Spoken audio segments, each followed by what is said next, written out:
Bueno, está muy alto. Bueno, siguiendo con el programa, ahora corresponde la mesa inaugural de las jornadas, las 16ª jornadas ambientales de Retema. Esta mesa corresponde se va a desarrollar el tema de acceso a la información ambiental nacional existente y control sobre la información generada. Para eso tenemos un invitado especial para la moderación, es el periodista Leo Lagos, quien es editor de ciencia de La Diaria.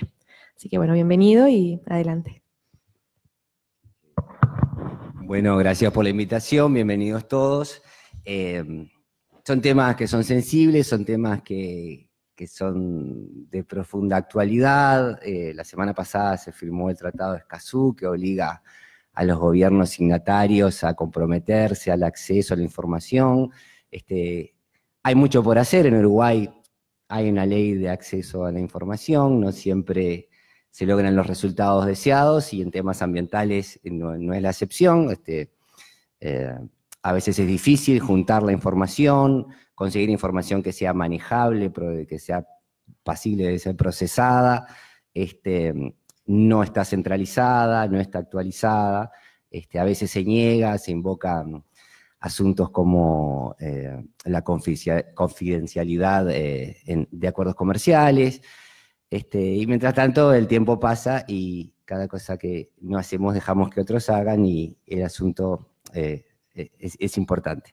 Así que bueno, vamos a empezar esta mesa con gente que está relacionada con todos estos asuntos, que van a hacer ponencias de unos 15 minutos, y luego vamos a pensar, a discutir y poner en común algunos asuntos.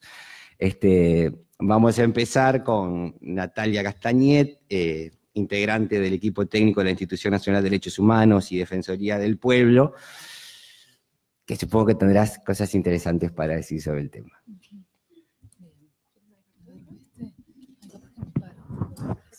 Hola, bien, me voy a parar así puedo ver bien la presentación.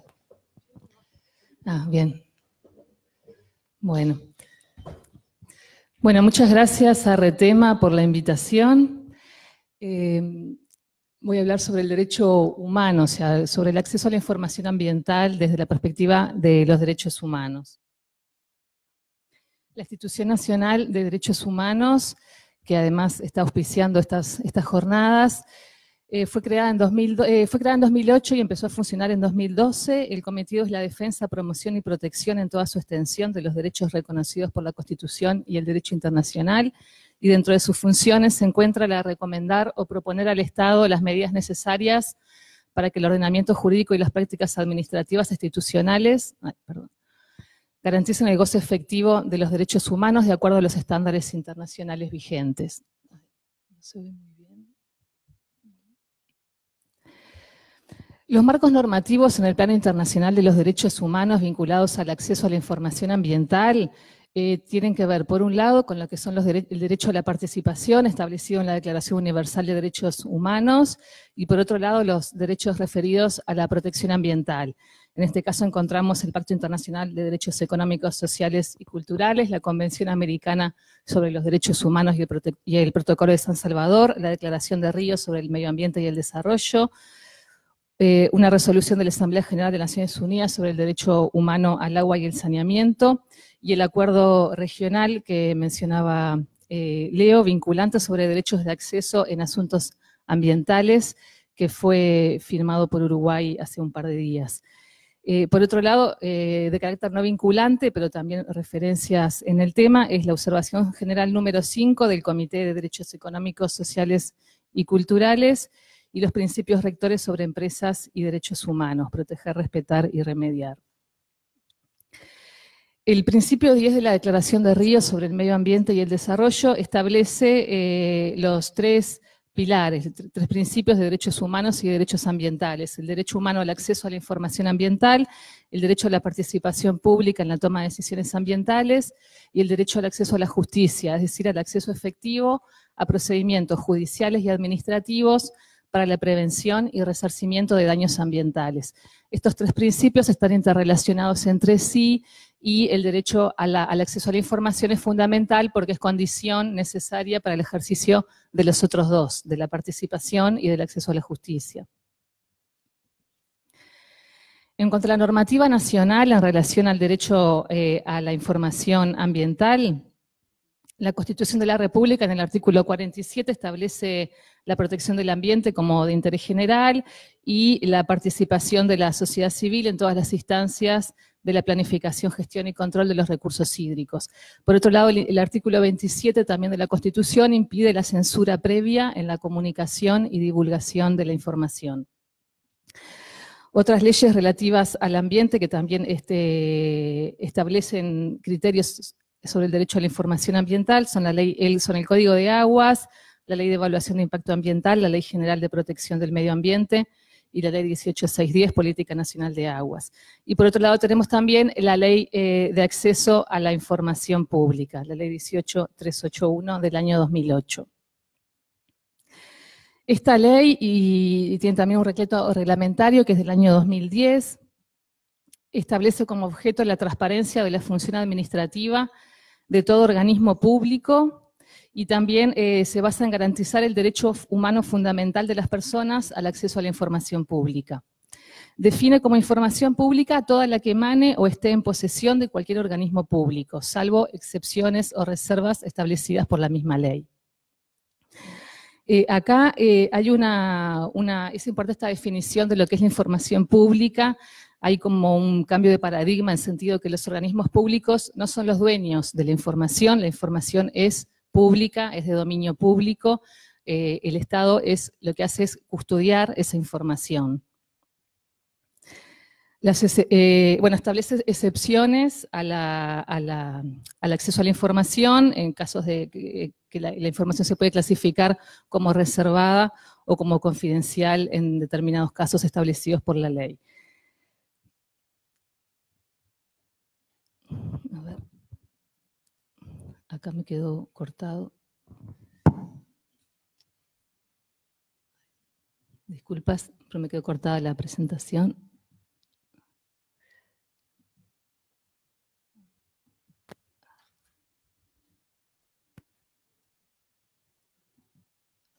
Esto es lo que quería agregar, que no había quedado en la otra.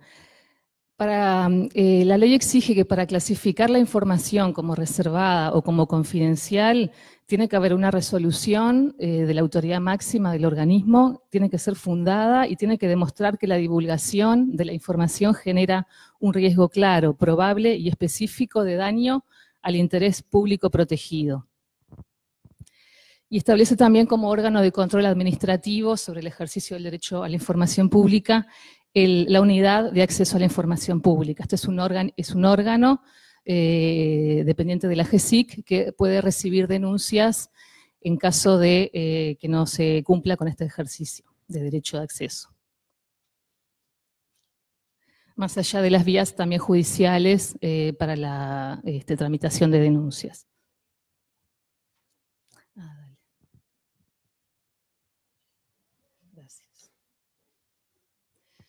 Un artículo interesante en relación a la Ley de Acceso a la Información Pública es el artículo 12, que establece que los sujetos obligados por esta ley no podrán invocar ninguna de las reservas mencionadas en los artículos que anteceden cuando la información solicitada se refiera a violaciones de derechos humanos, o sea relevante para investigar, prevenir o evitar violaciones de los mismos. En este sentido tenemos una ventana, digamos, de oportunidad en relación a la aplicación de este artículo, en la medida que los impactos ambientales generan impactos sobre los derechos humanos y tenemos, grandes desafíos en la aplicación de este artículo. Por otro lado, como mencionaba Leo, Uruguay firmó hace 2 días el acuerdo regional sobre el acceso a la información, la participación pública y el acceso a la justicia en asuntos ambientales en América Latina y el Caribe. Este fue suscrito en marzo de este año, se abrió el 27 de septiembre a la firma de los países de América Latina y el Caribe, y ahora falta que el Poder Legislativo ratifique este acuerdo. Bueno, es una parte de la aplicación del principio 10 de la Declaración de Río sobre Medio Ambiente y Desarrollo, es decir, sobre el acceso a la información, a la participación pública y al acceso a la justicia en asuntos ambientales, y agrega también un apartado en relación a la defensa, en relación a la protección de los defensores de derechos humanos. En relación a la información ambiental, marca como obligaciones del Estado que la información debe ser accesible, debe ser oportuna y debe ser pertinente. También impone como obligación del Estado la generación y difusión progresiva de información ambiental. Voy a hacer acá una aclaración. La ley de acceso a la información pública que tenemos en Uruguay obliga al Estado a proporcionar la información que el Estado posea, no la que no tiene generada o creada, o sea, no obliga a crear nueva información. En el caso de este acuerdo, se establece también que el Estado debe progresivamente, o sea, de acuerdo a sus recursos y a sus capacidades, tender a generar mayores niveles de información ambiental. Por otro lado, incluye también la promoción del acceso a la información sobre entidades privadas. La ley de acceso a la información pública refiere a todos los organismos públicos y, bueno, tenemos limitaciones en el acceso a información de cuestiones vinculadas a empresas privadas, o sea que este acuerdo también promueve que se establezcan leyes en relación a la facilitación de información de entidades privadas, en particular cuando puedan afectar la salud o el ambiente, las actividades que realizan. En la Institución Nacional de Derechos Humanos se realiza anualmente una Asamblea Nacional de Derechos Humanos con participación de organizaciones de la sociedad civil y del Estado. En la última, que se hizo este año en Paysandú, hubo un grupo de trabajo sobre temas ambientales donde específicamente se abordaron estos derechos de acceso. Ahí, bueno, hubo varios planteamientos y desafíos y problemas expresados por parte fundamentalmente de organizaciones de la sociedad civil. Algunas de estas cuestiones tienen que ver con la efectiva aplicación del principio precautorio en los temas ambientales. Por otro lado, la necesidad de profundizar en la obligación del Estado en la difusión de información. Otro obstáculo es el centralismo político territorial en Montevideo, donde la toma de decisiones hacia el interior del país se realiza muchas veces desde Montevideo y en base a obtención de información también obtenida desde Montevideo. Asimismo, en la realización de las audiencias públicas, algunas organizaciones manifestaban que audiencias públicas de temas referidos al interior del país muchas veces son realizadas en Montevideo. Y por otro lado también las solicitudes de acceso a la información que solicitan las organizaciones o personas en las dependencias del interior del país, muchas veces se le responde que esa solicitud la tienen que hacer en Montevideo o bien que los resultados de la solicitud de acceso la tienen que retirar en las oficinas centrales en Montevideo. Por otro lado, marcaban dificultades de coordinación interinstitucional, especialmente con municipios y en los territorios, y limitaciones en la autoridad efectiva de gestión, por ejemplo, en el caso del Ministerio de Vivienda, Ordenamiento Territorial y Medio Ambiente, donde debería tener competencia en algunos temas y en la práctica muchas veces es el Ministerio de Ganadería el que tiene mayor poder. Y por lo tanto también control sobre la información. Algunas normativas que manejaban, que tienen que ver con limitaciones también en el acceso a la información, tienen que ver con la forma como se realiza la puesta de manifiesto y las evaluaciones de impacto ambiental, donde lo que se publica es la información global sobre proyectos, pero no los datos afinados y más precisos. Generalmente no se informa sobre lo discutido en las audiencias públicas, ni se hace devolución de las mismas. Por otro lado, existen limitaciones en relación a los criterios de clasificación de la información ambiental, donde se prioriza los aspectos comerciales antes que el derecho a la información. En este caso, bueno, hay experiencias conocidas como el caso de Aratirí o UPM, donde ha habido grandes dificultades para el acceso a la información.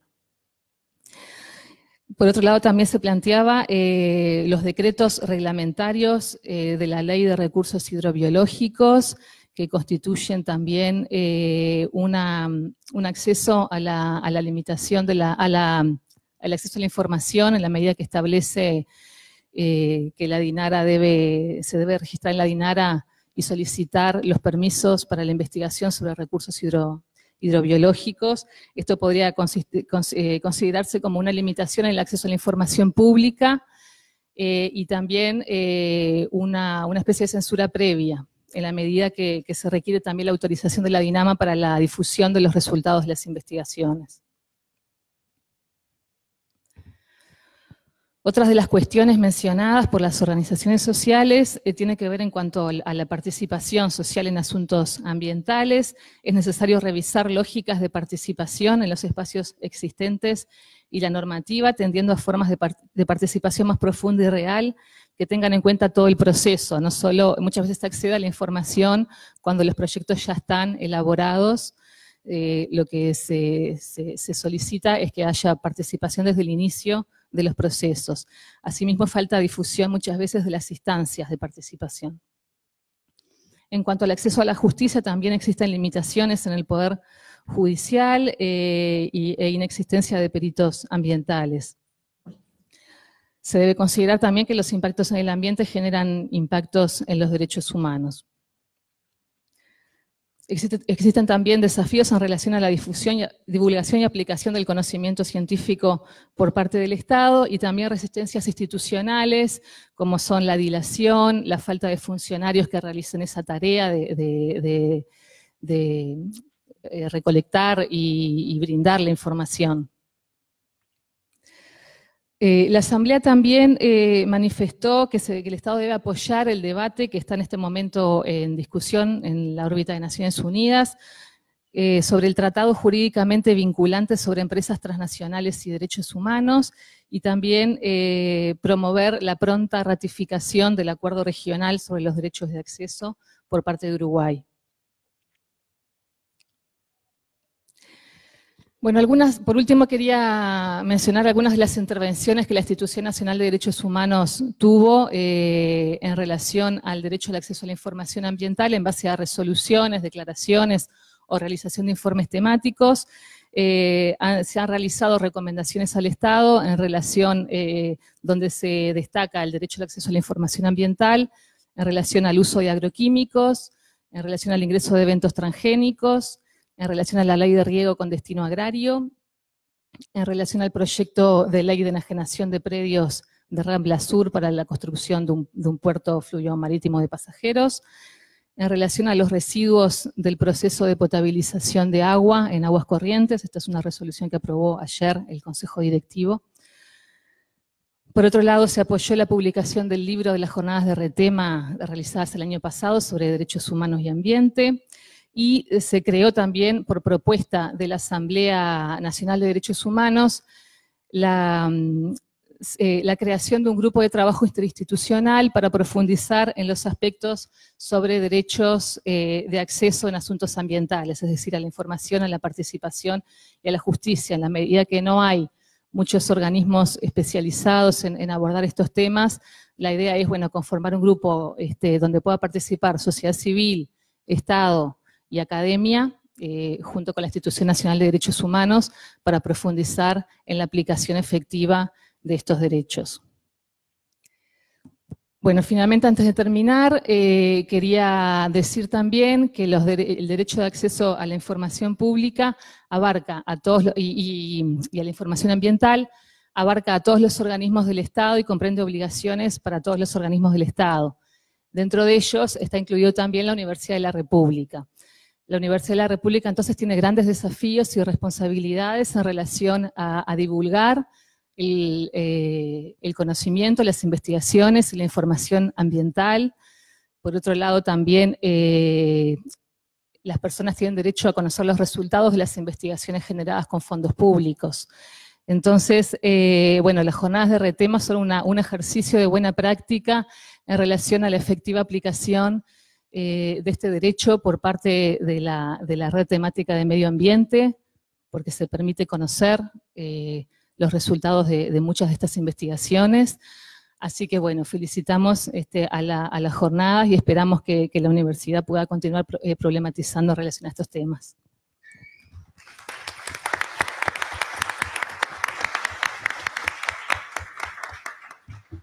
Bueno, gracias Natalia. Solamente una pequeña precisión, digamos, por suerte el reglamento de la ley de pesca cambió lo de recursos hidrobiológicos, ahora habla de recursos pesqueros.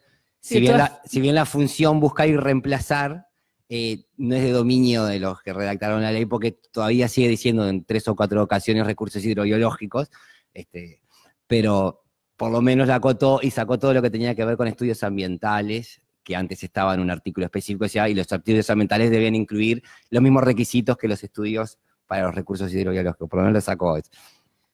Bueno, sí, eso es discutible porque en realidad la ley es la ley de recursos hidrobiológicos, los decretos son reglamentarios de la ley de recursos hidrobiológicos, y por otro lado, con las modificaciones que se hicieron, se mantienen muchas de las restricciones en relación al acceso a la información y a la divulgación. Sí, no quiero decir que el problema esté solucionado, digo que por lo menos hablan de recursos pesqueros ahora. Bueno, todos sabemos que del derecho al hecho hay un gran trecho, y ahora viene el turno de Graciela Salaberry, presidenta de la Red Uruguaya de ONGs Ambientalistas, que supongo que nos vas a hablar desde el otro lado, ¿no? ¿Qué pasa cómo se encarna este derecho al acceso a la información cuando la sociedad civil organizada trata de acceder a esa información? No voy a hablar ni de un lado ni del otro, porque yo creo que no tenemos que No digo que haya fronteras. lados y otros, pero digo, vas a ponernos un poco en situación de qué pasa con esa información. Les voy a contar un poco qué es lo que estamos tratando de hacer desde la Red Uruguaya de ONGs Ambientalistas. ¿Cómo se va esto? Con este. Para los que no conocen a la red fue creada en el año 1990, en la década del 90. Estamos con unos cuantos años arriba. Esta red ha tenido puntos muy altos y puntos muy bajos en cuanto a participación. Actualmente hay unas 50 organizaciones que forman parte de esta red. Debo de ser leal, y apenas el 50% de estas organizaciones o existen, o están activas, o están realmente trabajando dentro de lo que es el contexto nacional. Lo que sí les quería hacer llegar es cuáles son las líneas estratégicas que nos hemos dado como red en este último periodo. Y una para nosotros es fundamental, es incrementar la participación y el poder de esas organizaciones de la sociedad civil para que realmente puedan hacer incidencia en nuestros estados, para cambiar las cosas que queremos cambiar. Con esto, ¿verdad? Y para nosotros, el trabajar en el territorio, creo que lo resume en estas 3 definiciones. Es una acción democrática, es una acción que debe de hacerse en el territorio. Nosotros realmente valorizamos el trabajo de las organizaciones que están con el pie puesto en el territorio, trabajando allí. Y obviamente reconociendo el entorno y su ambiente.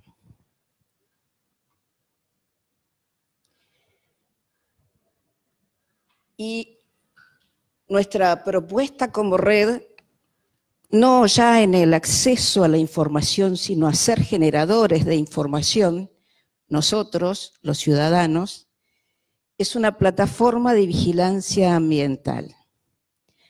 Tuvimos la suerte de poder presentar esta plataforma dentro de los cursos que se han organizado a través de Retema. Creo que no les agradecí al principio, ¿no? Y en la vida siempre me enseñaron que hay que ser agradecidos, así que estamos muy felices de estar acá. Nuevamente es una oportunidad que la Red Temática de Medio Ambiente le está dando también a la sociedad civil de participar, no solo en estas instancias, sino también dentro de los cursos. Nos quedan 2 cursos todavía. Nuestra propuesta como red, habíamos puesto acá, abordar los temas ambientales y propiciar espacios de convivencia y reflexión entre las instituciones y la comunidad. Nuestro propósito consiste en que se logre estimular comportamientos sociales que, apoyándose en la concepción de ciudadanía, sirvan como disparador en el accionar de los actores de la vida comunitaria. Creemos que es fundamental la difusión de las herramientas institucionales para facilitar la toma de conciencia y el trabajo organizado. Entonces, ¿qué es lo que hemos hecho en nuestra propuesta como red? A través de las actividades que llevamos a cabo a lo largo del territorio, en el 2015 con 5 encuentros regionales, recorriendo el país. Un poco antes de comenzar, me decía la compañera, hay que ir casa por casa, escuela por escuela, barrio por barrio. Eso fue lo que nos motivó y nos inspiró a tener actividades fuera de el área metropolitana, cosa que seguimos realizando.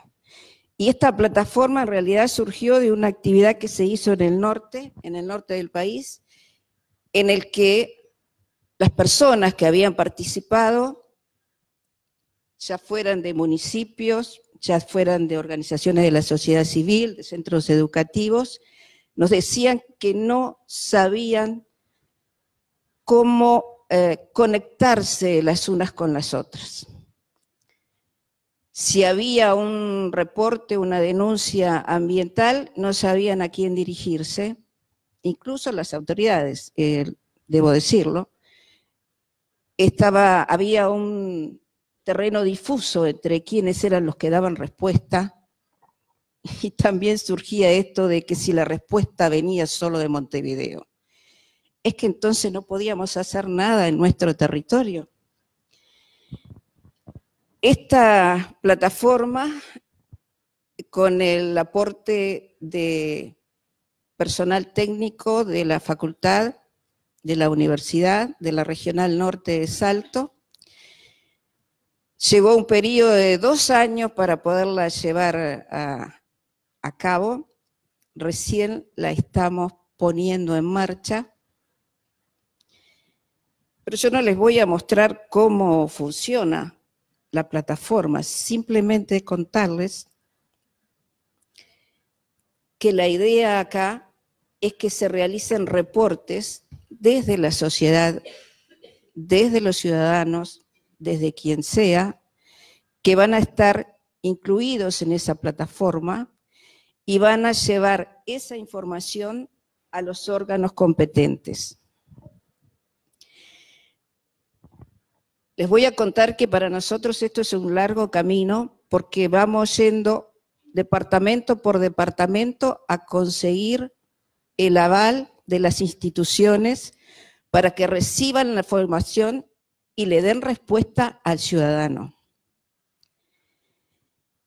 Comenzamos en el departamento de Artigas y de Salto.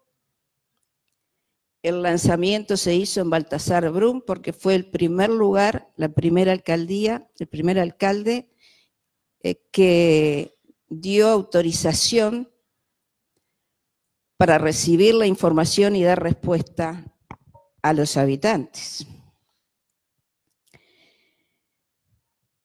Encontramos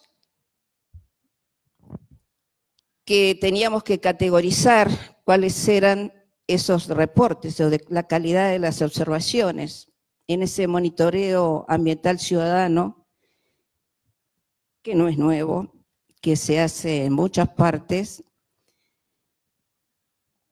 y lo identificamos en diferentes categorías que están ahí a la vista,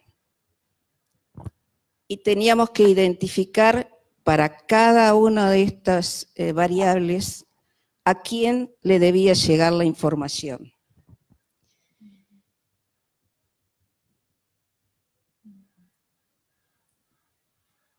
Biodiversidad, agroquímicos, gestión de residuos. El camino que llevamos recorrido nos está dando ahora en este último fin de semana que tuvimos una actividad sobre monte nativo en Mercedes, nos dio banderita verde Soriano y estamos incluyendo también a Soriano. Todavía no tenemos el aval de las organizaciones nacionales, como es la Dirección Nacional de Medio Ambiente. Todavía tenemos que discutir con el director nacional. Nos prometió una reunión hace bastante, vamos a acordárselo, porque nosotros necesitamos que estas organizaciones que tienen responsabilidad sobre los temas ambientales den su aval para responder a los ciudadanos en forma directa. Sabemos que la Dirección Nacional de Medio Ambiente tiene un observatorio en el que los ciudadanos emiten sus denuncias, pero en este caso, esta es una iniciativa de la sociedad civil. Estos reportes quedan en la plataforma, quedan en el mapa, está georreferenciado, y van a quedar allí hasta que los organismos competentes le den respuesta. Creemos que es un buen indicador también del grado de respuesta que los órganos que tienen responsabilidad sobre estos temas van a estar dando a los ciudadanos.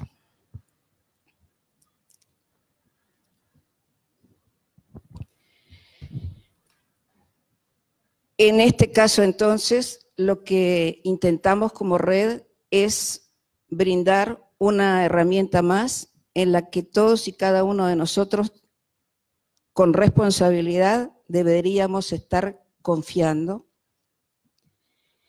Mañana la vamos a estar presentando en profundidad con el equipo técnico.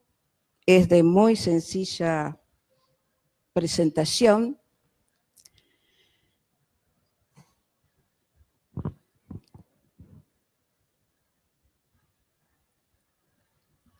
Sí, acá hay esto es en salto, así se vería. No cambia de color el reporte hasta que no hubo respuesta. La información de la respuesta va directamente a quien hizo el reporte. Y bueno, nuestra propuesta queda por acá. Creo que me porté muy bien con el tiempo. Vas 11 minutos 20, estás bárbara. Estoy perfecta. Quedamos a las órdenes para cualquier información que requieran. Montevideo va a ser el último lugar al que vamos a sumar a nuestra plataforma. Por razones obvias, Montevideo también tiene sus formas de recibir información. La propia intendencia lo tiene. Eso es todo.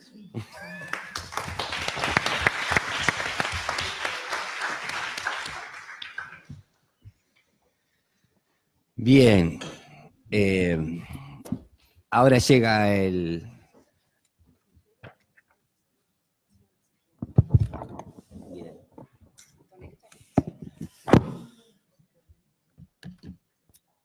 Ahora llega el turno de Ofelia Gutiérrez, del Instituto de Ecología y Ciencias Ambientales, el IECA, de Facultad de Ciencias. Uno a veces tiende a pensar, ¿no?, que gran parte de esa información ambiental se genera en la academia, ¿no? Hay una masa de investigadores realizando trabajos sus dificultades, y que muchas son incluso de la propia vida académica, ¿no? En cuanto a cuándo y cómo revelar los datos que tiene, la información, cómo compartirla. Y después hay otro tipo de información que está en los entes, ¿no? Que son los encargados de muchas cosas. Ofelia, supongo que nos vas a hablar un poco de ambas cosas. De ambas cosas, porque aparte muchas veces para la investigación académica se precisa esa información que está en los entes o en las organizaciones estatales, ¿no? Exactamente. Bueno. Empezamos. Primero que nada, agradecer la invitación de la Retema para estar en esta mesa. Realmente es un honor y una responsabilidad. Está interesante que somos todas mujeres, pero venimos desde diferentes ambientes y tenemos diferentes formaciones y perspectivas, aunque estamos coincidiendo en lo que estamos presentando. Primero, creo que para hablar de información en ciencia tenemos también que saber de dónde venimos para saber cómo estamos planteándonos ahora el tema de la información y a ver hacia dónde nos dirigimos. Voy a ir un poquito a ver el tema de la legislación ambiental en Uruguay, porque eso también es marcante de cuándo comenzamos a preocuparnos por el tema y cómo para el 90 empiezan a surgir algunas en nuestra Constitución, incluso el tema de medio ambiente.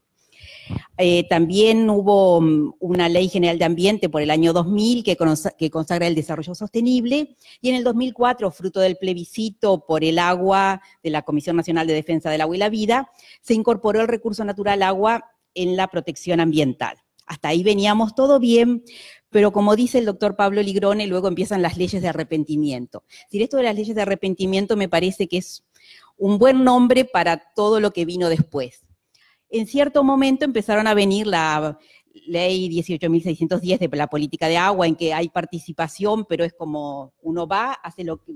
Venís si querés, pero lo que digas no va a importar. Después, en el presupuesto nacional, en el 2015, se eliminan las garantías ambientales de la protección a partir de la evaluación ambiental estratégica, que se quitó. Las directrices nacionales se aprueban en el 2017 con el rechazo de los gobiernos departamentales. Y bueno, y ya luego viene la ley de riego, que en realidad es una ley de inversiones para el riego. Y este año, el que ahora denominamos decreto Mordaza, que reglamenta a los que investigamos en temas vinculados a los recursos hidrobiológicos, y en el fondo después no queda muy claro qué, pero todos los que trabajamos en la costa o mar, a que tengamos muchas limitaciones para conseguir las autorizaciones y sobre todo luego para divulgar la información. Entonces, las leyes de arrepentimiento tienen que ver también con cómo no se tiene claro el acceso a la información. Que hemos avanzado, lo hemos hecho. De tener que ir a pedir por cada lugar, porque yo lo viví cuando empecé a estudiar la cartografía que había o los datos en papel para uno en las primeras computadoras, digitalizarlos, antes era ver cómo se procesaban, a que podemos obtener la información digital, realmente es un largo trecho y hay que reconocer que eso es una mejora. Pero bueno, y entonces contando de cómo veníamos, para este primer proyecto en que éramos muy pioneros por el 98, en que conseguimos información, lo único que había era el Instituto Nacional de Estadística, que tenía una base cartográfica muy, muy general a escala 200.000, pero todo lo teníamos que generar nosotros, es decir, a partir de las imágenes satelitales, hacer las clasificaciones, que eso se sigue haciendo, pero la cartografía también, la de detalle, la teníamos que digitalizar a partir de las cartas del Servicio Geográfico. Bueno, avanzamos, hicimos unos lindos mapas de potencial, pero era todo hecho a pedal. Para un trabajo de diagnóstico ambiental en el año 2000, ahí que era una escala de mayor resolución, había que digitalizar todo, conseguir las cartitas papel y digitalizarlo. No había nada y tampoco era tan fácil conseguir la información en papel. Así que luego vinieron el empezar a poner la información de temas ambientales en digital, pero era un intento entre democratizar y privatizar. El Ministerio de Obras Públicas digitalizó toda la información de las cartas 50.000 del Servicio Geográfico Militar, pero el Clearing House era una organización privada que trataba de juntar el resto de la información del Estado, mediante yo te doy esto, pero vos me das la otra información, y un intento de cobro de la información. Esto terminó en algún juicio, el Servicio Geográfico Militar, que había relevado esa información, también se puso a hacer su propia digitalización de mejor calidad, y bueno, por ahí cada cual quería hacer su base cartográfica, ¿sí? Hasta Mebir tenía su propio SIC que era hecho como hachazos, pero para ubicar las diferentes ubicaciones en el país de los Mebires, había hecho su SIC. Y así todo el mundo, cada cual digitalizaba con diferentes bases de datos y diferentes proyecciones de origen, y era una Babel, pero empezamos a tener un largo proceso de disponibilizar la información ambiental. Y estábamos siempre entre compartimos y esto es mío, yo me siento arriba y no te lo doy. Que era parte, es decir, en cada lugar el que había hecho el relevamiento original se sentía con el derecho de que era su propiedad y no era un costo país, es decir, y era un costo país que había que asumir el que no estuviera disponible esa información. Entonces, esa información de base luego pasamos a que se disponibiliza este es un ejemplo de un portal, el del BODMA, pero hay muchos portales, está el portal de Dinamige, del MGAP, casi cada intendencia tiene uno, el Instituto de Colonización en estos días está por largar el suyo, o sea, se disponibilizó la información de alguna manera, pero la información que es el mapa, es decir, y el mapa no es el territorio. Debiera haber más información disponible que solo poner los mapitas. Entonces, esta información de base, que está inexistente en muchos casos, es la que no nos permite avanzar y no permite tener el control de la ciudadanía sobre la información ambiental. Para esto también retrotrayámonos al primer gobierno en democracia. Lo estuve buscando ayer y en internet ni siquiera lo encontré, pero hubo una resolución de prescindir de funcionarios públicos, un achique del Estado. Tenían un incentivo para irse de varios sueldos, 2 años de sueldo al 100%, o no me acuerdo qué de otra forma que al 70%, y los que se fueron los que estaban en los centros de investigación, todos los centros y de relevamiento de información del Estado. El que tenía buena formación y que pudo con eso salir o a competir privadamente o a insertarse en la universidad o en los centros de investigación o poner su empresa.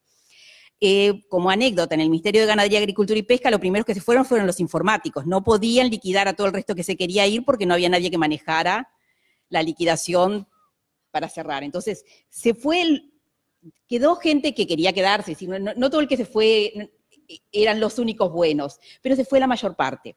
Y ahí además se desmanteló las redes de monitoreo, es decir, había regleros por todo el país para ver la altura del pelo de agua de los ríos, habían redes de estaciones meteorológicas, eso se fue desmantelando. Entonces, como decía, no solo se necesitan mapas que tienen la información de un momento, sino que lo que hay que tener es bases de datos, que solo las puede hacer el Estado, de monitoreo ambiental permanente. Y eso son series largas, es decir, con 10 años tampoco se hace nada. Para muchas cosas, por lo menos 30 años. Y eso se ha perdido.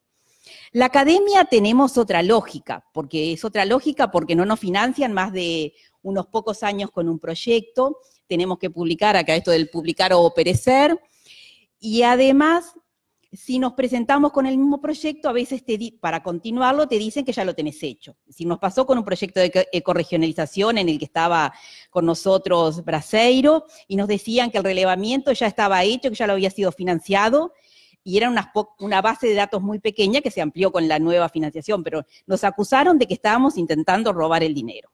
Y eso es lo que pasa porque las lógicas son otras. Tampoco somos los que vamos a hacer un monitoreo permanente de un lugar. Es decir, la academia tiene otro fin en cierta manera. Vamos a colectar información, pero no nos vamos a quedar muestreando un río todos los años. Entonces, ese es el Estado el que tiene que hacerlo. Y el Estado debiera no solo tener mapas y portales de información diacrónica, sino que tiene que tener la información de series largas.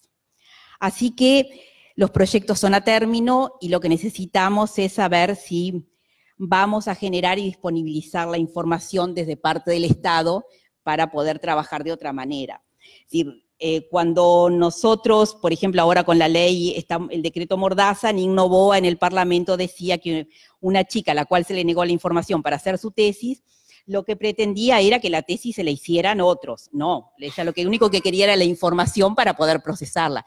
Y no era una información que ni siquiera pudiera procesar el docente que le iba a dirigir la tesis. Es decir, ella necesitaba información de esas series largas que solo puede recoger el Estado, y es el deber del Estado para mejorar la calidad de la población, del medio, y además tomar decisiones con seriedad. Así que, para terminar, tenemos que pensar con otra cabeza, como decía Albert Einstein, para poder solucionar los problemas que nosotros hemos creado. Y bueno, esta es la injusticia ambiental que solo se ve de noche. Es porque el PBI sale de noche igual que algunos bichos. Y si no tenemos información no la vamos a poder cambiar. Gracias.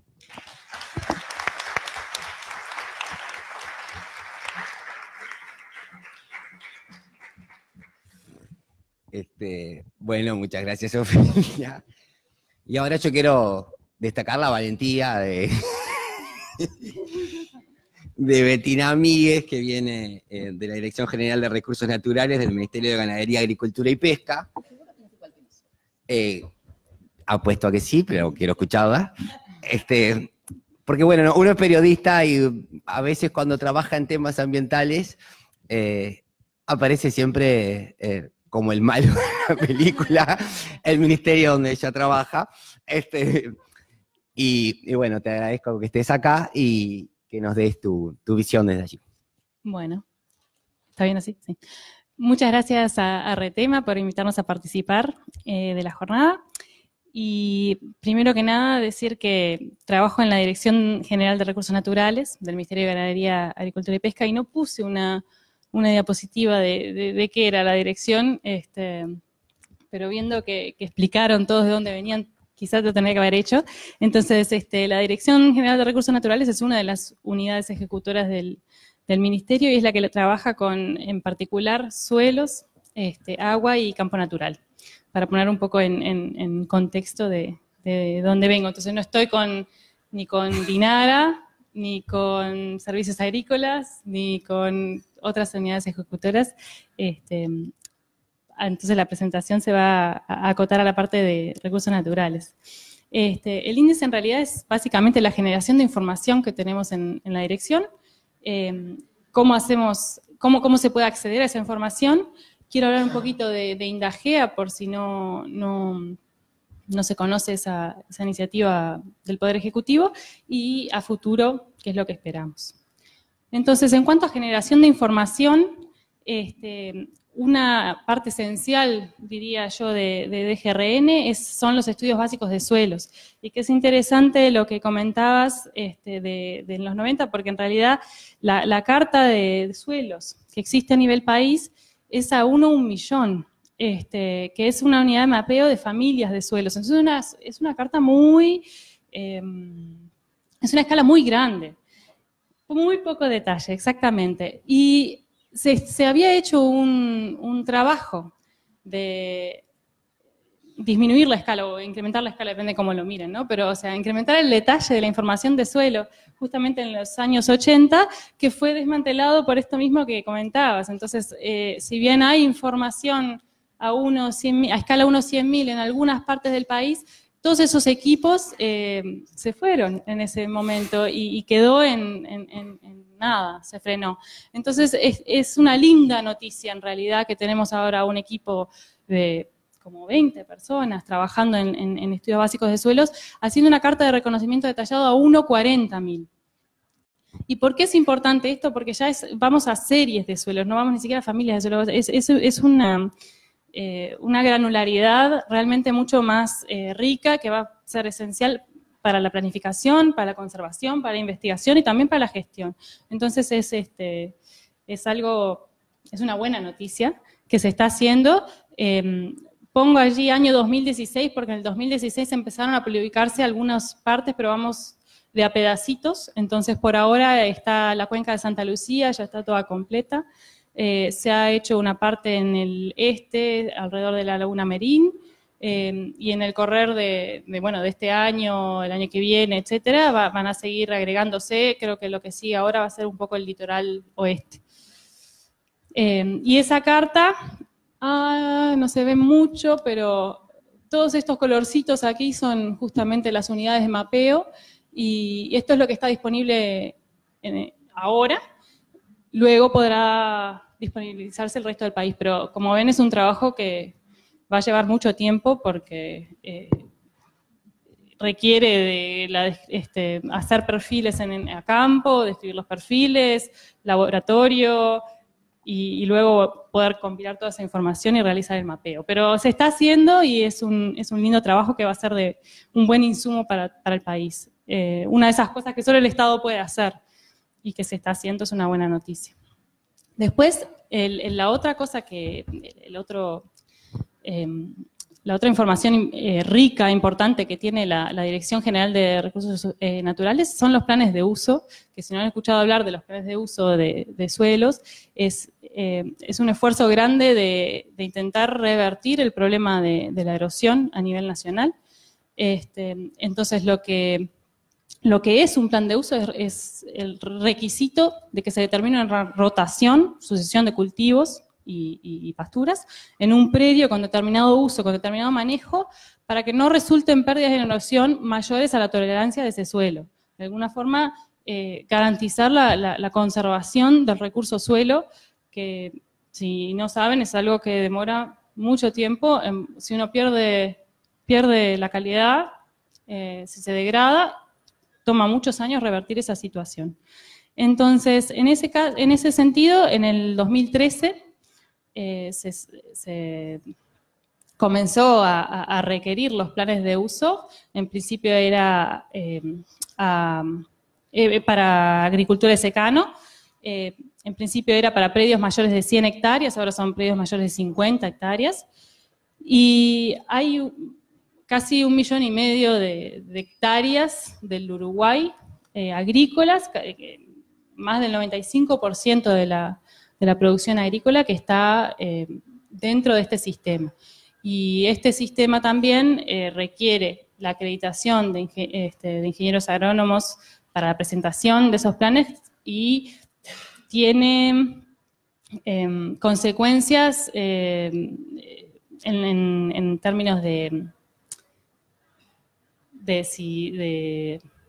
omisos o de... no sale. No, bueno, sí, pero en términos de si hay algún... Incumplimiento. Incumplimiento, esa es la palabra. Si hay algún incumplimiento que tiene, se puede recurrir tanto al profesional como al dueño de ese predio. Los datos que hay en esos planes de uso, bueno, en los planes de uso y manejo responsable de suelos, que son los datos, que son los que se conocen de agricultura de secano, está la sucesión de cultivos y el manejo. También, a partir del plan de acción de medidas de la cuenca de Santa Lucía, se decidió hacer planes de lechería sostenible, planes para la producción lechera sostenible, y ellos incluyen, que son para predios lecheros, e incluyen un plan de fertilización, información sobre la gestión de fluentes en el predio, y también análisis de suelo, sobre todo en cuanto a niveles de fósforo. Y el cumplimiento en esto es un poco menor que para los de la agricultura de secano, pero se comenzó por un área piloto alrededor de Paso Severino, luego se amplió el área y ahora es toda la cuenca. Todos los predios lecheros toda la cuenca del río Santa Lucía, todos los predios lecheros tienen que tener estos planes.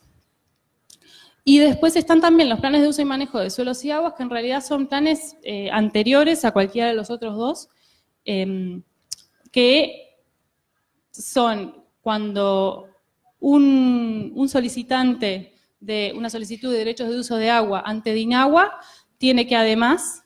si el uso de esa agua es para riego, tiene que además presentar un plan de uso y manejo ante la dirección nuestra, de DGRN, que lo que evalúa es justamente una sucesión de cultivos, que no sea erosión mayor a la tolerancia, y también que sea un uso eficiente y coherente de agua para riego, o sea, para no, nosotros aprobamos ese plan de uso y manejo de agua, y luego es DINAGUA quien otorga o no la solicitud, pero esperan a que nosotros digamos de alguna manera si es coherente la cantidad de agua que se está solicitando para hacer ese riego. Bueno, y después voy al acceso. Primero, la generación de información.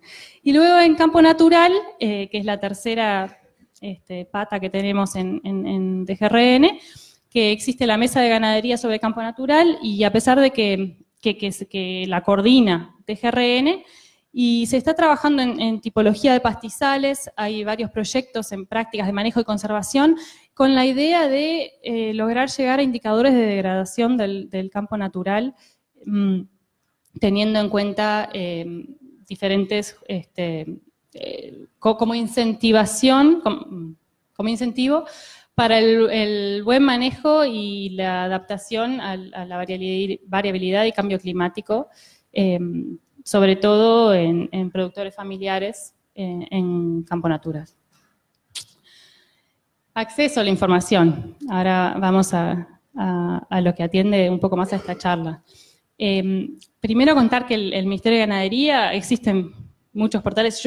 Hasta yo estoy confundida de a dónde tengo que ir para encontrar qué información. La verdad que eso es un tema que comparto, de opinión personal, que es difícil saber a qué portal tengo que ir para qué información. Pero bueno, en el Ministerio de Ganadería lo que se intentó hacer fue un Sistema Nacional de Información Agropecuaria, justamente para que no cada unidad ejecutora tuviera su propio portal. Y la misión de ese sistema es brindar información y herramientas de consulta para ayudar a la toma de decisiones y proveer medios para integración de datos de diferentes fuentes, que es uno de los problemas también, que uno dice, bueno, un mapa, pero bueno, ¿y qué más? ¿Y cómo le doy una vuelta más para un análisis, o para la agregación, o para incorporar otros aspectos y que no sea el dato solo? Y bueno, y uno de los cometidos de la misión es publicación de manera accesible para todos. Dentro de esos visores, hay visores en SNIA dentro de ese portal. En lo que concierne a recursos naturales están las cartas de suelo, fotoplanos, fotoíndices, hay producción agropecuaria, que básicamente dice en 100 hectáreas el porcentaje, la proporción que hay de cierta producción agropecuaria. Hay otras cartas temáticas que tengan que ver con propiedades físicas o químicas del suelo, y también de riesgo de contaminación de efluentes, que es a partir de un trabajo que se hace interinstitucionalmente en una matriz de riesgo para los efluentes lecheros. Que acá, por ejemplo, estoy mostrando cereales de invierno, esto es una de las, dentro de producción agropecuaria, cereales de invierno de 2016, 16 hectáreas sembradas cada 100 hectáreas. Entonces uno puede ver un poco la concentración de cuántas hectáreas tengo en ciertas áreas, y eso está a partir de la información de planes de uso.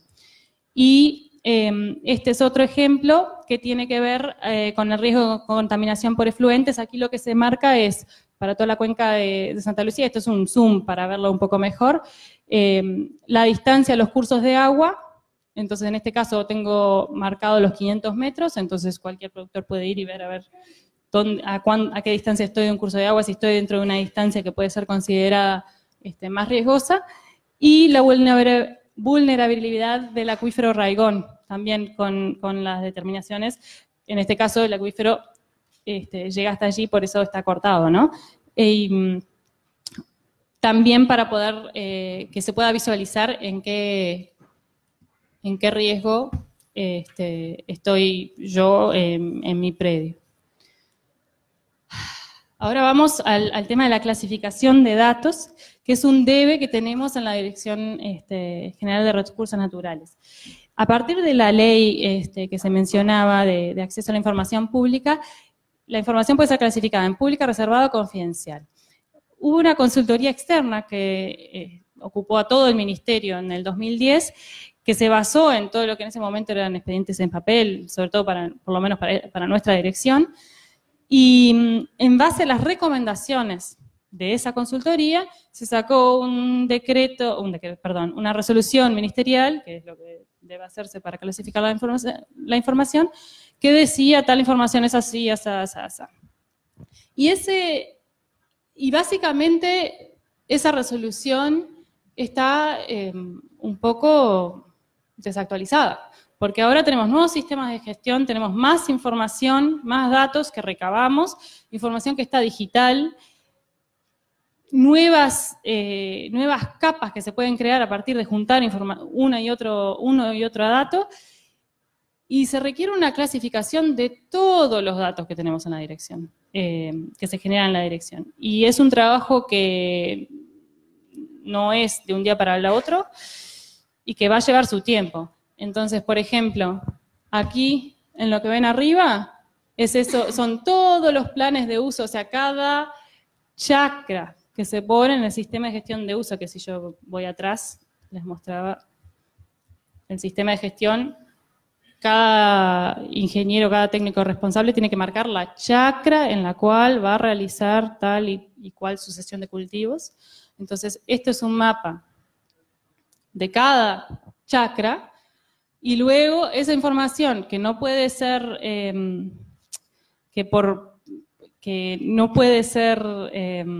divulgada exactamente de esa misma forma, porque sería identificatoria de quienes la provieron al Estado, se puede agregar en mapas así como mostramos como mostré anteriormente en el SNIA.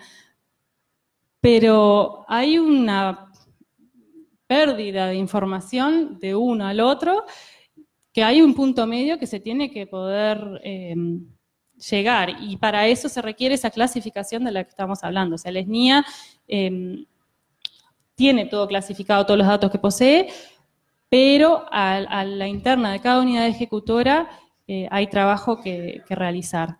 La visión de la dirección igualmente es hacer disponible toda la información que sea posible, entonces es un trabajo que va a llevar su tiempo, que requiere de recursos humanos específicamente para eso, básicamente, y que vayan revisando capa por capa, dato por dato, esta información, verificarlo con jurídica y luego hacer una resolución a nivel ministerial. Entonces es algo que va a llevar su tiempo, pero la visión es disponibilizar la mayor cantidad de información posible, incluso teniendo en cuenta de que es información que si está disponible, nos ayuda a nosotros también en el trabajo de gestión y de fiscalización. Porque si la ciudadanía sabe que aquí tiene que estar realizándose cierta actividad y sin embargo no se está realizando esa actividad, entonces es algo que a nosotros nos sirve para ir a fiscalizar. O sea, así como ahora hay denuncias de cárcavas, etcétera, también podrían haber denuncias de no se está haciendo lo que se dijo que se iba a hacer.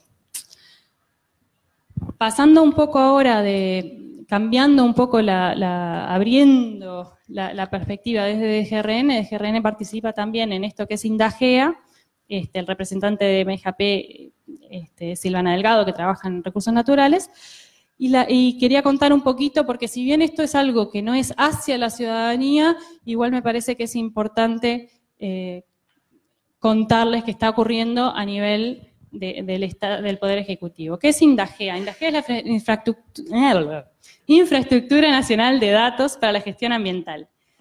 Y los cometidos son optimizar el intercambio de información entre organismos estatales, disponer de información relevante y estratégica para la gestión ambiental en un entorno seguro y confiable, y aprovechar las capacidades y fortalezas de las distintas instituciones. Fue creada por un decreto el año pasado y ha estado trabajando activamente para lograr llegar a tener información disponible, actualizada, relevante, para la gestión ambiental y la toma de decisiones en ese sentido. Los que están involucrados está la Secretaría Nacional de Agua, Ambiente y Cambio Climático, que es la que coordina INDAGEA. Está el Ministerio de Vivienda, Ordenamiento Territorial y Medio Ambiente, el Ministerio de Industria, Energía y Minería, el MGAP, el Ministerio de Defensa Nacional, el Ministerio de Salud Pública, Antel, INUMET, AGESIC e IDE. IDE, no sé si están familiarizados, es la infraestructura de datos espaciales, que también es otra fuente de información, otro clearinghouse de información que a nivel estatal. ¿Qué requiere INDAGEA para poder funcionar? Optimizar la coordinación institucional, atender aspectos de gobernanza, confidencialidad, seguridad de la información, protocolos de intercambio, y bueno, y en estos momentos están trabajando con proyecto piloto, como les decía, el decreto salió el año pasado, así que están a 1 año de trabajo, y los proyectos piloto tienen que ver con uno tiene que ver con uso del suelo y el otro tiene que ver con calidad de aguas, y hasta ahí más o menos les puedo contar, yo no soy quien está, pero me parece importante como un punto relevante, porque también para disponibilizar información al público, está bueno que las instituciones que trabajan tengan información de la otra institución, que eso muchas veces el público se queja que no recibe información y nosotros mismos no podemos acceder a información de otros organismos estatales. Tenemos los mismos obstáculos, escollos para conseguir esa información. Entonces, creo que es un trabajo que va a estar interesante y me parece que es algo que tienen que estar informados desde la ciudadanía, desde la universidad, por la información que pueda llegar a generar también.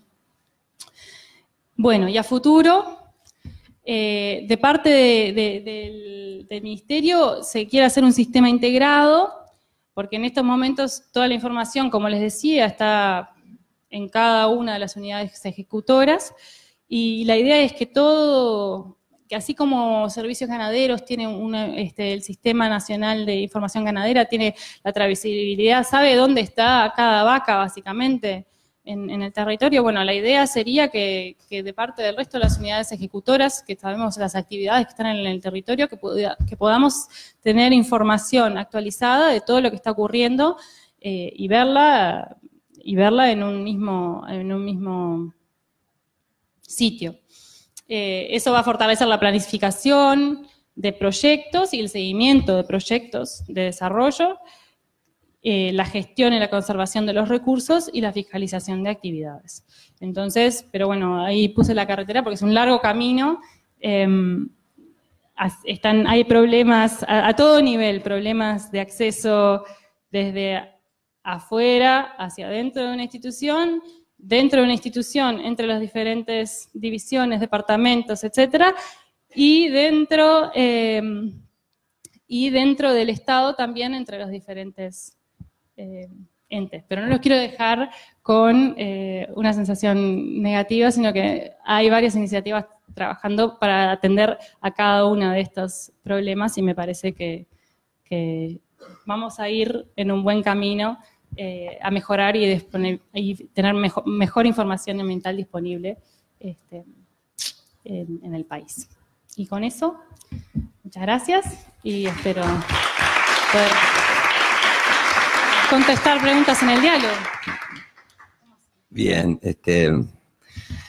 bueno, tuvimos estas 4 perspectivas, el tema es complejo, más complejo aún es cuando uno va al territorio, ¿no? Porque tengo anécdotas de ir con el guardaparques del área protegida de Santa Lucía, que hace, en coordinación con el departamento de bomberos, hace paseos, el guardaparque no tiene un bote, entonces usa el bote inflable de los bomberos, salen 1 o 2 veces por mes, y es curioso que el único lugar donde no puede ingresar al guardaparques, que ahora hay incluso una ley que le da potestades a los guardaparques, que se creó el Cuerpo Nacional de Guardaparques, el único lugar donde no puede ingresar es a Paso Severino y a Aguas Corrientes, que es de OCE, que es supuestamente aquel bien que estamos tratando de cuidar con tanto ahínco en el Santa Lucía, ¿no? Entonces, si habrá descoordinación a la hora de superponer capas de un mapa, cuando en el territorio los problemas son aún un poquito más graves. Bueno, no sé cómo quieren hacer, yo podría hacerles preguntas a cada una de ustedes, y que capaz que podrían contestar todas, ¿no? Pero mientras hablaban, o también pueden hacer preguntas a los participantes. Yo hay un temita que quería tocar, a ver la opinión de cada una de ustedes, ¿no? Pero ¿se solucionaría algo yendo hacia un lugar de consagrar los delitos ambientales, digamos? O sea, incorporar el delito ambiental a nuestro derecho, a nuestro código, ¿podría favorecer en algo esta situación? Claro. Preferiría no poner en la reglamentación o en la ley algo que no se puede cumplir. Como decía el fiscal Viana, hay como una anomia legal. Lo llegamos a poner y no hay forma de hacerlo. Entonces, hay que construir bastante antes de llegar a incorporarlo como delito ambiental. Lo que hay que hacer es prever, es decir, prever que no se puedan generar delitos ambientales, y eso implica mucho mayor control de las actividades que se pueden realizar, cómo se deben realizar, que realmente no sean saludos a la bandera las evaluaciones de impacto ambiental. Es decir, cuando está bien que está en nuestra ley, pero al mismo tiempo es el que va a hacer la actividad el que va a pedir una evaluación de impacto ambiental a un profesional que le va a decir que tiene el menor impacto ambiental posible en lo que va a hacer. Y luego son tanta cantidad de evaluaciones de impacto ambiental para un reducido equipo que tiene que analizarlas con presiones cuando son cosas importantes del gobierno. Entonces, estamos en una situación difícil para crear además otra cosa que no se pueda cumplir, y eso sería malo. Creo que además lo que tenemos que llevar es a tener realmente información disponible. Es decir, estamos llenos de mapas, y los mapas que ni siquiera se pueden, solo se pueden mirar, los portales te permiten mirarlos. No hay acceso real a la información. ¿De qué estaría mal que estuvieran los padrones de alguien que pide para hacer, yo qué sé, soja, si el que tiene un almacén queda disponibilizado y todo el mundo sabe dónde está ubicado? Es decir, ¿por qué esa actividad tiene que quedar difuminada en una región? Es decir, no es un secreto estadístico como saber si en mi casa viven 3 o viven 2 y que yo gano tanto o menos. Es decir, esa información que tenemos como cierto recelo a disponibilizarla. Entonces, lo que hay que tener es información disponible de buena calidad, controlable en la calidad, y una ciudadanía que puede ser el control. Y entonces hay que empoderar al ciudadano. Bien. Bien, bueno, yo creo que en relación a la penalización de los delitos ambientales, bueno, podría en algunos casos funcionar, pero bueno, sin duda tiene ciertas limitaciones, ¿no? Por un lado, sobre cómo se prueban esos delitos, quién tiene la potestad de probar y de iniciar esas acciones. Y por otro lado, por lo general, las leyes de responsabilidad penal recaen sobre las personas, no sobre las empresas. Entonces, en el caso de contaminación ambiental, donde los grandes responsables son las empresas, la responsabilidad terminaría cayendo, bueno, en caso de sociedades anónimas, bueno, en caso de empresas sería muy difícil que realmente se pueda efectivizar una penalización a las empresas, y podría ser que termine siendo objeto de la denuncia penal el funcionario, el que aplica, digamos, las acciones ambientales, que bueno, en definitiva son trabajadores también. Entonces, bueno, es un tema que hay que estudiarlo muy bien, y bueno, que sin duda hay muchas cosas también para hacer en cuanto a prevención, en cuanto a solución de conflictos a raíz de otras vías, y no solamente en relación a la penalización de delitos ambientales. Sí, es difícil llegar a constituir un delito ambiental, y coincidimos con las señoras en que la clave aquí es que la ciudadanía realmente tenga información, que la ciudadanía tenga posibilidad de actuar, que esté ponderada realmente, y que seamos capaces desde la sociedad civil de contribuir a que los temas ambientales realmente estén en agenda. Fíjense en que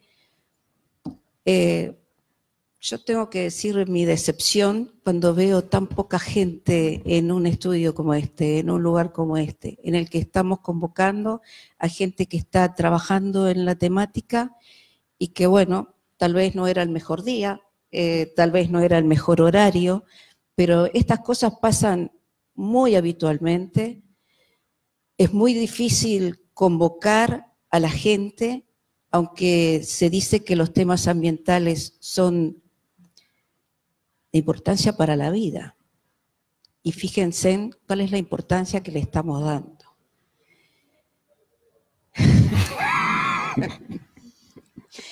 Eso no quiere decir que no sigamos trabajando. Nuestro trabajo es voluntario. Y obviamente que vamos a seguir paso a paso continuando con lo que nos hemos propuesto hacer. No sé si tú quieres responder algo.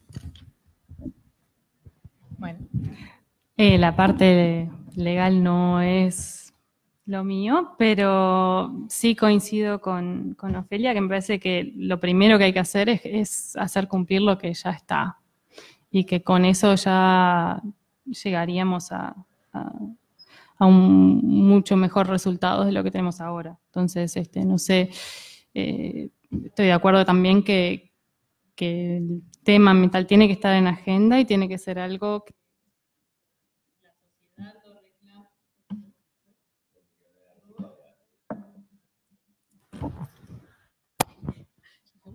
Que la sociedad lo reclame y lo mantenga en el tapete, y en todo ámbito, ¿no? O sea, en la vida diaria, tanto como en las decisiones de Estado.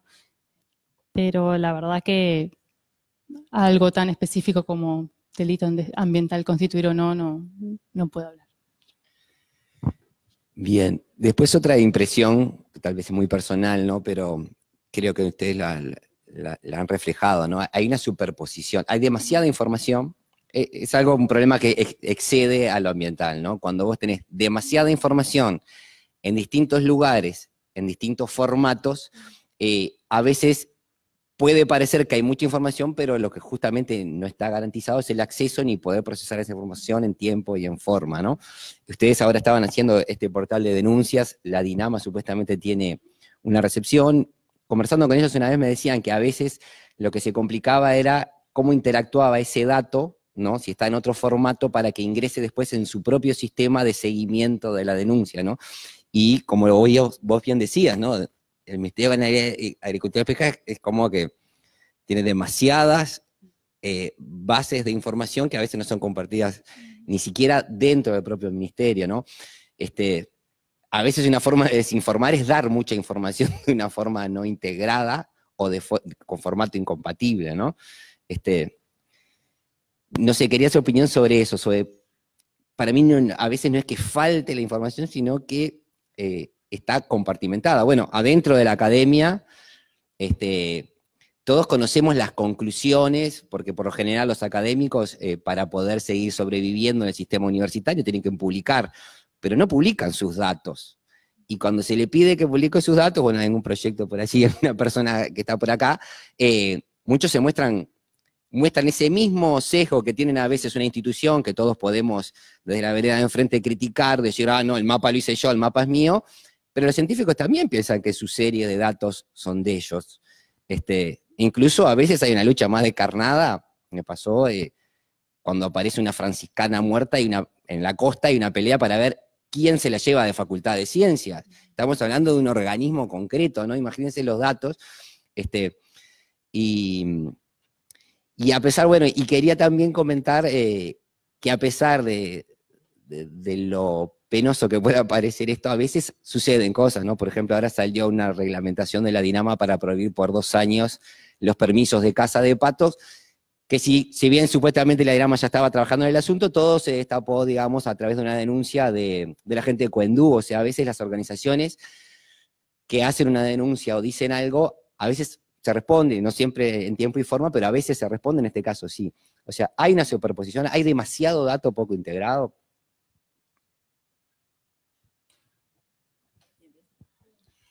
En el caso de la plataforma y el observatorio, una de las cosas que tenemos que conversar justamente con la Dirección Nacional de Medio Ambiente es de que puedan ser compatibles ambas. Porque en una primera instancia la Dirección Nacional de Medio Ambiente mostró un alto interés en que nosotros le brindáramos la información que llegaba de los ciudadanos para alimentar su observatorio. Pero nosotros considerábamos que cada uno debería tener su independencia, no queremos perder nuestra independencia como sociedad civil, y podemos sí pautar de que haya un cambio dentro de la estructura de la plataforma para que sean compatibles ambas dos, y tanto nos alimentemos nosotros de lo que recibe la Dinama, como que la Dinama se alimente de lo que recibimos nosotros. Lo que sí queda claro es que en la plataforma ciudadana va a quedar la información de los reportes, por una cuestión hasta de marketing, no queremos decir denuncia, son reportes de los ciudadanos que están viviendo temas ambientales, sean positivos o negativos, porque también tenemos un espacio para que se divulguen las buenas prácticas que se estén realizando a nivel territorial. Siempre estamos hablando a nivel territorial. Lo que sí va a quedar entonces en la plataforma marcado cuáles son los lugares en los que mayor o contribución de los ciudadanos o mayores problemas a nivel ambiental, y van a quedar plasmados en ese pequeño mapita. Esto es una herramienta insignificante, es una herramienta totalmente humilde. Lo que el trabajo acá es ir lugar por lugar a convencer de que como ciudadano uno tiene una responsabilidad, y también convencer a las instituciones que son responsables, que también deben tomar esa responsabilidad y cumplir, porque ciudadanos somos todos, los que estamos de un lado, como decías hoy, y los que están del otro. Yo fui 30 años servidora pública, por eso digo que no tengo ni una aquí ni una allá, estoy por ahí. Perfecto. Un punto que me parece que es importante también en este sentido, y es que la información tiene que tener también su contexto, y creo que eso es un tema que no es fácilmente resuelto. Es fácil decir, bueno, que esté todo disponible, pero no es lo mismo un dato que fue, por ejemplo, por ir a calidad de agua o análisis de agua, un dato que fue hecho por este método, fue hecho por el otro método, si estamos hablando de tenemos diferentes laboratorios, tenemos problemas en la estandarización de información de diferentes laboratorios. Entonces, hay información que, si bien esa información no llega a constituir un dato ni siquiera, porque no es una información de la cual yo pueda sacar conclusiones. Entonces, solo para problematizar un poco el tema de que, bueno, tenemos tanta información, bueno, sí, hay mucha información que sí está disponible, hay mucha que no está disponible. De la que está disponible, de la que no está disponible. Aparte de eso, tiene que haber una contextualización de qué es y hasta dónde puedo llegar con esa información.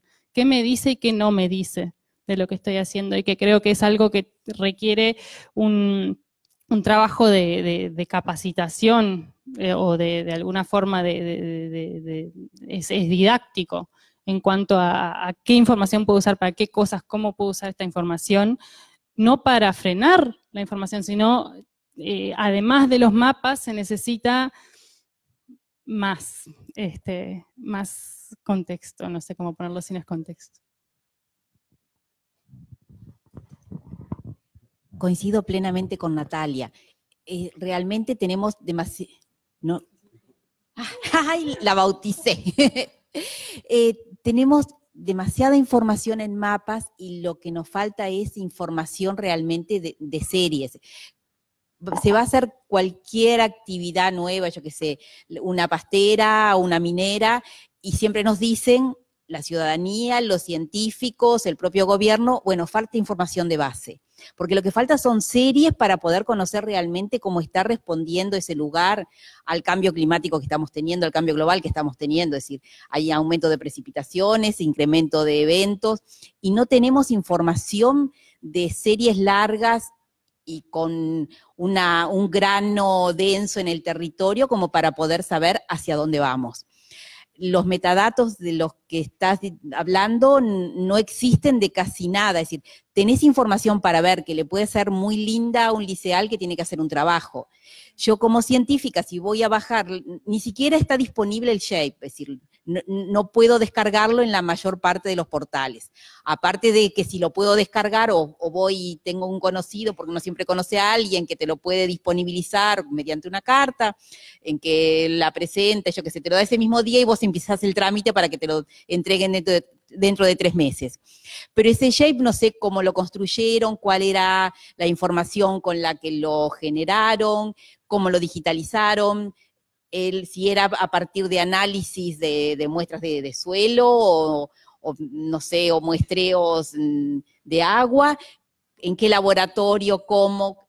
Entonces, ¿en qué año lo hicieron? En realidad un solo relevamiento y tenés una cartografía, y eso qué tiene que ver ahora, si a veces tiene 15 años y no hubo uno cada 5 años o cada año, o no lo hicieron en el momento correcto que podía expresar información real de lo que querían caracterizar. Entonces, hay mucha información y al mismo tiempo no hay nada de información. Entonces, estamos llenos de mapas y no de información.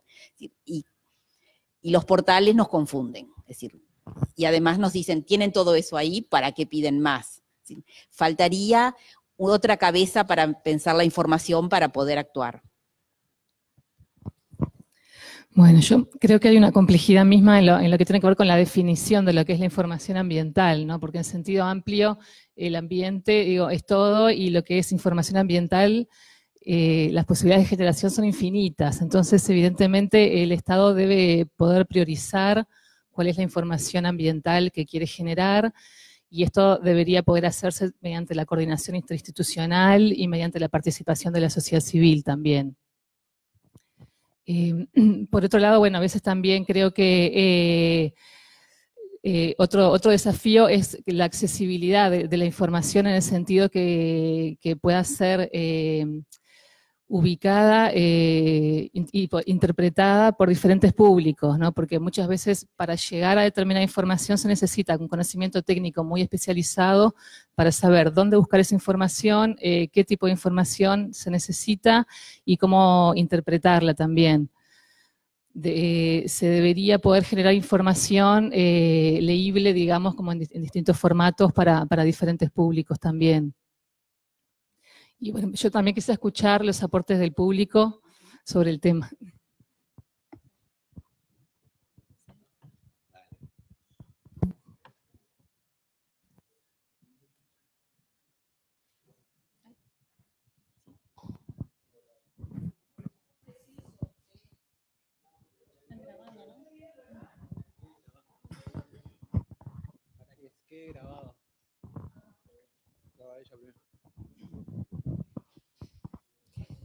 Primero, felicitar a la mesa, agradecerle enormemente porque me ha ilustrado muchísimo. Y a Retema por su organización, su buena puntería en la elección de las disertantes.